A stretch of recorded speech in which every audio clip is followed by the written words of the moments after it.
Pagi semuanya, kembali lagi bersama saya Dion. Jadi pada hari ini kita akan membahas salah satu saham yang paling panas di pasar modal Indonesia dalam setahun terakhir, teman-teman. Ya, saham yang memang salah satunya itu milik dari orang juragan orang kaya yang berasal dari Kalimantan Selatan, yaitu Ajisam. Yang satu ini bikin banyak orang penasaran nih, bikin banyak orang cuan, tapi juga bikin banyak orang nyangkut. Saham apalagi kalau bukan saham PES atau Fast Food Indonesia Tbk, atau bahasa gampangnya itu KFC yang ada di Indonesia. Nah, dalam video kali ini saya akan bahas tuntas mulai dari profil perusahaan, perjalanan harga sahamnya dari September tahun 2025 sampai Agustus 2026 yang super rollercoaster. Berita-berita apa saja yang menggerakkan harga saham ini? Siapa broker-broker besar yang sedang akumulasi untuk saat ini? Dan yang paling penting, kemana arah saham PES ini buat kedepannya? Apakah masih ada peluang cuan atau justru kena jebakan Batman? Jadi siapkan kopi dan notebook kalian karena ini bakalan panjang, tapi pasti worth it. Jangan lupa like, subscribe, dan nyalakan lonceng notifikasi biar nggak ketinggalan analisis saham-saham menarik lainnya. Oke, langsung aja kita mulai. Let's begin. Oke, sebelum kita masuk ke pergerakan harganya yang super volatil, kita harus paham dulu nih, sebenarnya perusahaan apa sih PES ini?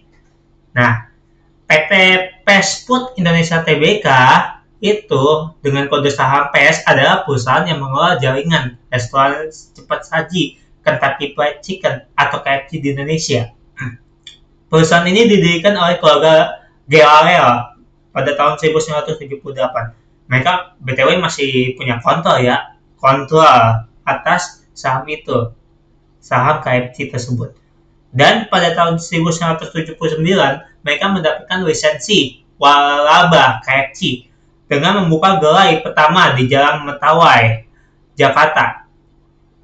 Dari situ, ekspansi KFC terus berjalan pesat ke berbagai kota besar di Indonesia, seperti Bandung, Semarang, Surabaya, Medan, Makassar, hingga Manado. Nah, yang menarik, pada tahun 1990-an, sebelum adanya namanya Haji Isam, itu Salim Group yang waktu itu dipegang sama Sudono Salim masuk sebagai salah satu pemegang saham utama pada saham PES. Dan ini semakin memperkuat fondasi bisnis PES. Kemudian pada tahun 1993, PES resmi menjadi perusahaan publik dan terdaftar di Bursa Efek Jakarta, yang sekarang kita kenal sebagai BI atau Bursa Efek Indonesia. Terus untuk struktur kepemilikan mayoritas saham PES ini saat ini terdistribusikan kepada 43,84% kepada PT Gelar Pertama dari Gelar Group selaku pendiri cabang KFC yang ada di Indonesia, dan 35,80% kepada PT Mega Air Raja dari Salim Group. Mereka yang mengambil posisi yang keduanya pada struktur kepemilikan saham. Sisanya 20% itu dipegang sama publik atau kita sebagai masyarakat dan koperasi karyawan. Jadi, ini adalah perusahaan dengan backing dari dua konglomerat besar Indonesia, yaitu GLL dan Salim. Itu Two big powerful people pada zamannya. Walaupun Salim masih populer sekarang ya. Nah, PES memperoleh hak menggunakan merek KFC dari Yum Asia Franchise Pte Ltd yang merupakan bagian dari Yum Restoran Internasional Yum Brand Inc. sendiri. Karena itu adalah perusahaan publik di Amerika Serikat yang memiliki merek-merek ternama lainnya seperti Pizza Hut, Taco Bell, AW, dan Long John Silver. Jadi ya bisa dibilang produk yang kita nikmatin, contohnya kayak AW maupun Pizza Hut, itu juga bagian dari ini perusahaan Amerika sendiri, yaitu yang restoran internasional. Tapi yang megang lisensinya beda orang. Nah, untuk KFC kan dipegang sama Gerald Group atau si pendirinya, si Gerald itu. Jadi setiap franchise berarti beda orang yang megang gitu. Nah, saat ini PES mengoperasikan sekitar 715 gerai KFC di 36 provinsi dan 173 kota di seluruh Indonesia. Ini menjadikan KFC sebagai salah satu jaringan restoran cepat saji terbesar dan paling dikenal di negeri ini. Hebat. Bayangin aja, hampir di setiap kota besar pasti ada KFC-nya. Dan itu ada infrastruktur bisnis yang sangat besar. Tapi, meski punya jaringan yang luas dan brand yang kuat, kinerja keuangan PES dalam beberapa tahun terakhir sebenarnya cukup tertekan. Perusahaan ini mencatat rugi bersih yang cukup signifikan lah. Dengan profit margin negatif sekitar minus 6,19% dan return on equity yang sangat rendah di minus 115,28%. Revenue trailing 12 months mencapai 5,1 triliun rupiah. Tapi sayangnya net income masih negatif di minus 315,98 miliar. EPS-nya juga minus 73 rupiah per sahamnya. Jadi secara fundamental, PES memang sedang dalam fase turunan hold. Tapi seperti yang kita tahu, di pasar saham Indonesia, fundamental bukanlah salah satu faktor yang menggerakkan harganya. Terutama kalau sudah ada nama besar seperti Ajisam yang masuk dalam cerita ini. Dan itu akan kita bahas selanjutnya. Seperti yang kita lihat, yang aku ceritakan sebelumnya, itu profitnya mengalami negatif ya. Berarti sekitar di tahun 2024 kan mereka kan masih naik. Namun secara perlahan, sekitar pertengahan atau akhir 2024 itu mengalami penurunan. Puncaknya itu di pertengahan 2025. Dari sekitar 700 lebih menjadi sekitar di bawah 200. Gila nggak tuh saham? Nah, ini bagian yang paling seru. Perjalanan harga saham PES dari September 2025 sampai Agustus 2026, teman-teman, ini bukan perjalanan yang biasa. Ini seperti kita naik roller coaster yang bisa bikin kita jantungnya berdebar-debar. Coba mari kita uraikan bulan per bulan. Nah, di awal September 2025, saham PES itu bergeraknya masih sekitar di atas 200-an rupiah. Volume perdagangannya masih normal, tidak terlalu tinggi. Tapi kemudian pada tanggal 25 September 2025 sesuatu yang besar terjadi. Tiba-tiba saham PES itu melesat 24,73% dan menyentuh ala di level sekitar di atas 600 rupiah. Total transaksi hari itu mencapai 70,7 miliar. Dengan volume yang sangat masif, 155,5 juta lembar per saham. Ini adalah awal dari perjalanan yang sangat real, teman-teman. Apa yang menyebabkan kenaikan drastis ini? Berita utamanya adalah masuknya Liliana Saputri. Siapa lagi kalau bukan salah satu anaknya dari Aji Isam atau nama aslinya itu Andi Syamsuddin Al-Syad. Melalui salah satu perusahaannya yaitu PT Sankala Fortuna Nusantara yang membeli 15% saham PT Jagonya Ayam Indonesia atau JAI, anak usaha PES yang mengelola rantai pasok ayam. Nilai transaksinya itu bisa nyampe 54,4 miliar. Meski PES tetap memegang kendali mayoritas 55% di JAI, masuknya keluarga Hajim Islam memberikan sentimen positif yang sangat kuat baik di pasar. Pasar melihat ini sebagai potensi sinergi dan efisiensi rantai base pasok yang lebih baik. Nah, ini alasannya. Awalnya mereka kan sekitar belinya di akhir, di sini berarti tiba-tiba naik, bum bum bum bum, buah, sampai kena ini. Nah, kalau September sudah gila, Oktober 2025 adalah bulan-bulan yang nggak benar-benar masuk akal. Bayangin aja, setelah kenaikan di akhir September, saham PES itu terus maju kencang. Pada tanggal 14 Oktober 2025, saham PES menyentuh yang tertinggi sepanjang sejarah, yaitu berada di atas di sekitar Rp870. Wow, bayangin, dari sekitar Rp200 ke atas di akhir September, naik lagi hampir 2 kali lipat dalam 2 minggu. Saudara-saudara semua, volume perdagangan di puncak ini sangat luar biasa. 76,96 juta lembar saham dengan nilai transaksi yang sangat tinggi. Saham ini sempat disubsidi oleh BI, tentu aja. Ya, naiknya aja nggak wajar, karena kenaikannya yang terlalu ekstrim. Dan setelah subsidi dicabut, harganya tetap volatil. Tapi setelah sentimen ADI mulai meledak dan profit taking masif terjadi, harganya mulai turun. Di akhir Oktober, PES ditutup di sekitar Rp745, di sekitar sini. Harganya terus turun ke kisaran di atas Rp300 di bulan November, dan Desember bergerak di sekitar angka di atas Rp500. Kualitas pada saham ini masih sangat tinggi, tapi tren perlahan menurun.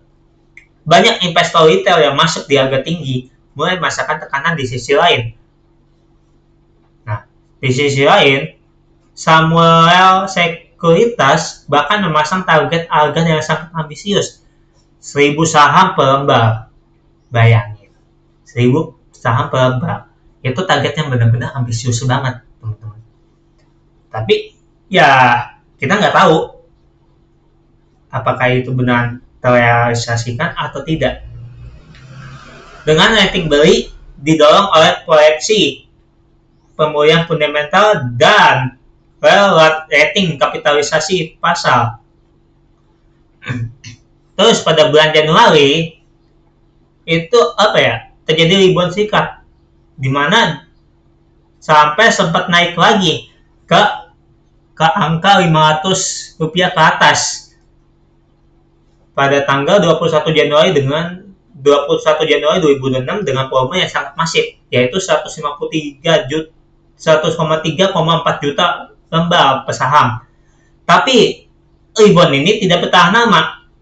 Setelah sentimen positif habis dan realitas fundamental yang masih merugi mulai terasa, harga kembali turun di akhir Januari pas ditutup di angka di bawah Rp500.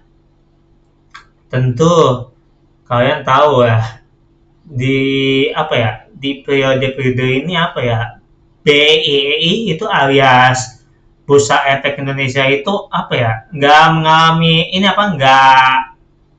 nggak transparansi, sehingga MSCI sampai bikin IHSG di Indonesia itu yang tadinya 9.000 turun drastik, jelek banget, sampai seingatku 5.200 sampai sekitar bulan Mei kayaknya ya, saking hancurnya saham Indonesia waktu itu. Lanjut, di situ kan kita biasa lihat. Saya lanjut di bulan Juni, sebab di periode ini benar-benar hancur banget saham PES. Nah, di Juni kan itu bisa dibilang jadi titik terendah bagi PES.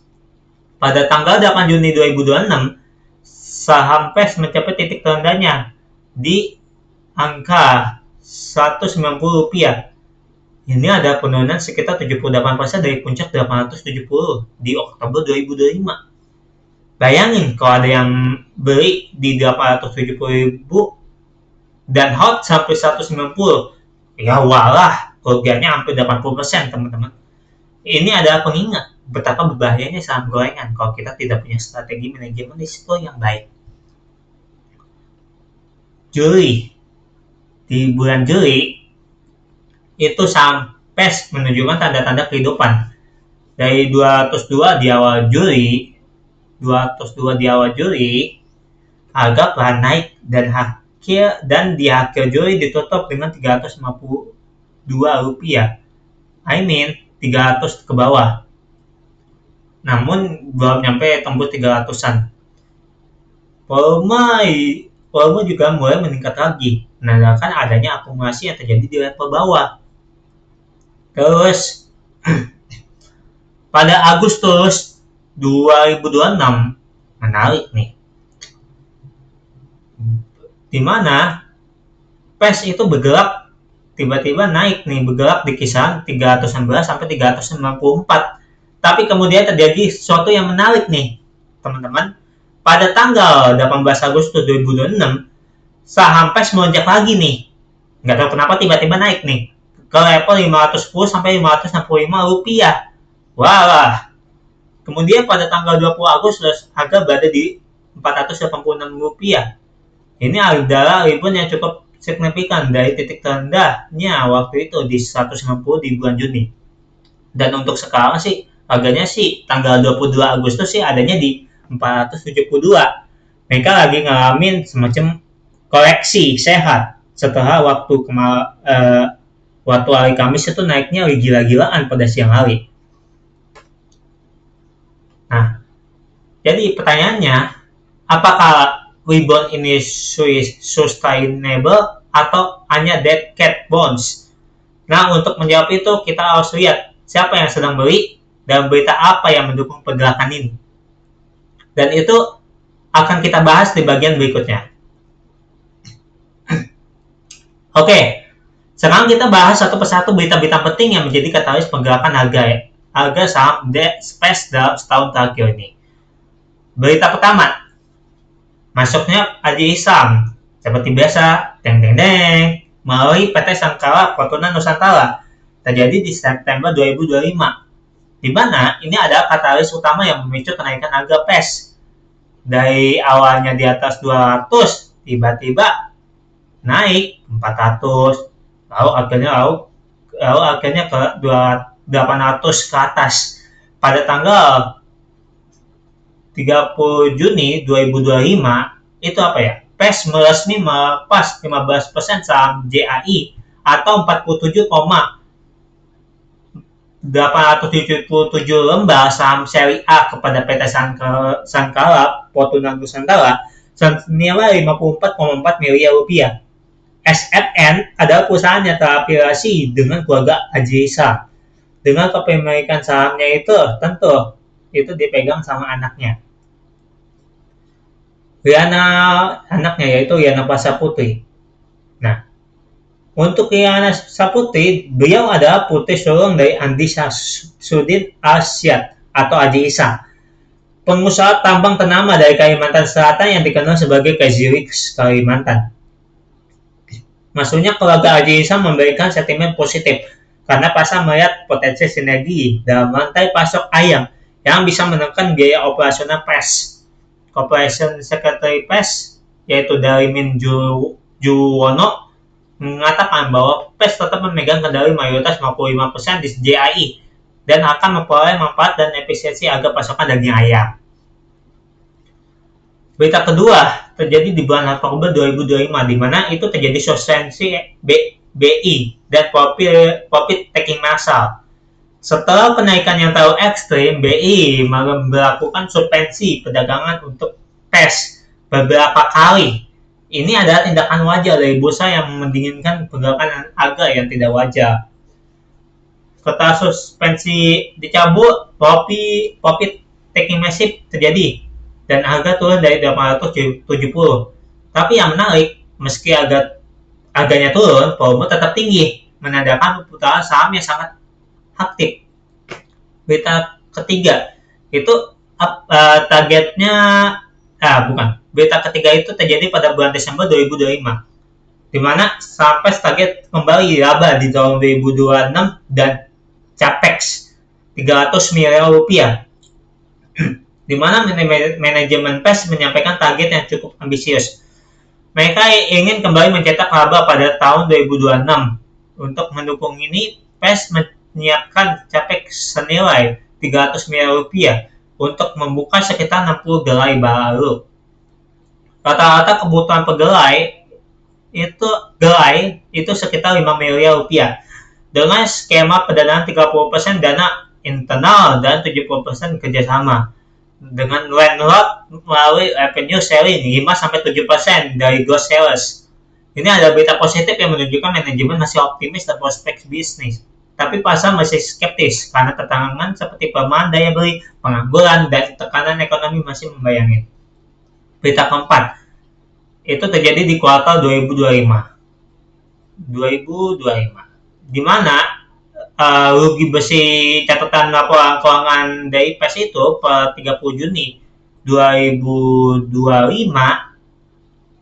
itu tercatat sekitar 138,75 rupiah, turun 60,2% year on year dari 348,83 miliar rupiah di tahun 2024. Meski ruginya berkurang, perusahaan masih belum profitable. Pendapatannya juga turun 3,12% menjadi 2,40 triliun. Data ini menunjukkan bahwa turnaround masih butuh waktu untuk mengalami rebound. Dan terakhir, berita kelima itu terjadi di tahun 2006, tepatnya di bulan Juni, di mana terjadi koreksi dan bottoming. Setelah harga saham PES terus turun selama berbulan-bulan, sentimen negatif mencapai puncaknya di Juni 2026. Banyak investor yang panic selling dan harga menyentuh 190. Tapi di April ini beberapa investor mulai melihat korelasi yang menarik dan mulai akumulasi yang memicu rebound di bulan Juli dan Agustus. Nah, sekarang itu perkembangan saham dari PES dari bulan ke bulan, dari September 2025 sampai Agustus 2026. Hari ini saya akan membahas broker-brokernya untuk pada hari ini. Nah, untuk tanggal 21 Agustus 2026, seperti yang kita bisa lihat, itu broker yang kita kenal yaitu SL alias Stockbit, itu mereka beli sekitar 1,8 miliar dengan 35,9 lot di harga 492, di mana sekarang harganya jadi 472 untuk saat ini. Tapi bisa aja itu mengalami sesuatu mukjizat yang bagus. Nah, dan yang menarik juga ada broker sahamnya si CC. Alias seingatku itu Mandiri, punyanya Mandiri. Nah, Mandiri itu beli dengan harga 561,7 juta rupiah dengan lot 11,8 K. K itu kayak semacam bisa dibilang 11.800 dengan harga 490, yang seperti kita lihat sekarang harga saat ini kan ada di 472. Nah, mereka semua yang SL, CC itu belinya pada di atas nih, pada di 452, ada yang 490 dan semacamnya. Nah, terus untuk prediksi saham ya, Nah, seperti yang kita lihat di apa ya, di BitX ini, saham PES ini kan lagi mengalami penurunan ya sekitar 4,7% ya. Dimana saya memprediksikan kalau kemungkinan besok Senin itu akan mengalami fase di mana bisa aja itu masih koleksi sehat atau enggak akumulasi. Nah, kalau untuk akumulasi bisa kemungkinan saham PES ini mengalami rebound yang tadinya 472, ada kemungkinan mereka bisa tembus dan mencapai alat. Kalau misalnya mereka bahasnya menjebol tembok 510, 515, 520. Ya, target optimis saya itu ialah di atas 550. Jika tembok 550 ini tembus, puji Tuhan, saham tersebut akan mengalami fase ALA atau auto rejection action, dan akan terus naik. Ya, target ideal saya sih di angka 550 bagi yang ini kalau misalnya positif terus nih saham ya. Nah, kalau ngalamin kerugian, kalau sahamnya itu sedang merah dan terus turun lagi, ya tembok utama yang terakhir menurut saya sih 460 sama 450 ya. Nah, kurang dari 450 itu terserah putusan kalian mau cut loss atau tetap tahan. Sebab kalau aku lihat sampai masih ada pengaruh ajisam di dalamnya. Terus itu saja yang bisa saya sampaikan pada pagi hari ini. Dari profil perusahaan, perjalanan harga yang super coaster dari 300-an ke 270, lalu turun ke 150, dan sekarang rebound ke 472 pada hari ini ya. Itu berita-berita penting yang menggerakkan harga, aktivitas broker yang sedang agresif akumulasi, hingga prediksi ke depannya yang perlu selalu kita ingat, saham PES ini adalah saham yang sangat volatil dan berisiko tinggi. Meski ada potensi cuan yang besar, potensi ruginya juga sama besarnya. Jangan pernah investasi dengan uang yang tidak bisa Anda afford to lose. Selalu lakukan riset sendiri. Gunakan manajemen risiko yang ketat dan jangan ikut-ikutan tanpa paham yang Anda beli. Sekali lagi, video ini adalah untuk tujuan edukasi dan bukan rekomendasi beli atau jual saham. DYOL, do you own shares, teman-teman? Keputusan investasi sepenuhnya adalah tanggung jawab Anda masing-masing. Kalau kalian suka dengan video ini, jangan lupa like, komen, dan subscribe. Jangan lupa kasih komentar di bawahnya ya. Sebab aku ini awalnya sangat open mind terhadap kritikan dan saran dari kalian semua ya teman-teman. Saya juga ke teman-teman investor lainnya yang mungkin membutuhkan informasi ini. Kalau ada saham lain yang ingin Anda bahas, tulis di kolom komentar ya. Sampai jumpa di video berikutnya. Bye-bye.